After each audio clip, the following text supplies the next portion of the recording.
ദൈവം നമ്മുടെ സങ്കേതവും ബലവുമാകുന്നു. കഷ്ടങ്ങളിൽ അവൻ ഏറ്റവും അടുത്ത തുണയായിരിക്കുന്നു. അതുകൊണ്ട് ഭൂമി മാറിപ്പോയാലും പർവ്വതങ്ങൾ കുലുങ്ങി സമുദ്രമധ്യേ വീണാലും അതിലെ വെള്ളം ഇരച്ച് കലങ്ങിയാലും അതിൻ്റെ കോപം കൊണ്ട് പർവ്വതങ്ങൾ കുലുങ്ങിയാലും നാം ഭയപ്പെടുകയില്ല. ഒരു നദിയുണ്ട്, അതിൻ്റെ തോടുകൾ ദൈവനഗരത്തെ, അത്യുന്നതൻ്റെ വിശുദ്ധ നിവാസത്തെ തന്നെ സന്തോഷിപ്പിക്കുന്നു. ദൈവം അതിൻ്റെ മധ്യേ ഉണ്ട്, അത് കുലുങ്ങിപ്പോവുകയില്ല. ദൈവം അതികാലത്ത് തന്നെ അതിനെ സഹായിക്കും. ജാതികൾ ക്രുദ്ധിച്ചു, രാജ്യങ്ങൾ കുലുങ്ങി. അവൻ തൻ്റെ ശബ്ദം കേൾപ്പിച്ചു, ഭൂമി ഉരുകിപ്പോയി. സൈന്യങ്ങളുടെ യഹോവ നമ്മോടുകൂടെയുണ്ട്. യാക്കോബിൻ്റെ ദൈവം നമ്മുടെ ദുർഗമാകുന്നു.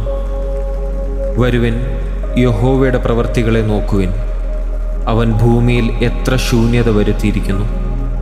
അവൻ ഭൂമിയുടെ അറ്റം വരെയും യുദ്ധങ്ങളെ നിർത്തൽ ചെയ്യുന്നു. അവൻ വില്ലൊടിച്ച് കുന്തം മുറിച്ച് രഥങ്ങളെ തീയിലിട്ട് ചുട്ടുകളയുന്നു. മിണ്ടാതിരുന്ന് ഞാൻ ദൈവമെന്ന് അറിഞ്ഞുകൊള്ളുവിൻ. ഞാൻ ജാതികളുടെ ഇടയിൽ ഉന്നതനാകും, ഞാൻ ഭൂമിയിൽ ഉന്നതനാകും. സൈന്യങ്ങളുടെ യഹോവ നമ്മോടുകൂടെയുണ്ട്. യാക്കോബിൻ്റെ ദൈവം നമ്മുടെ ദുർഗമാകുന്നു.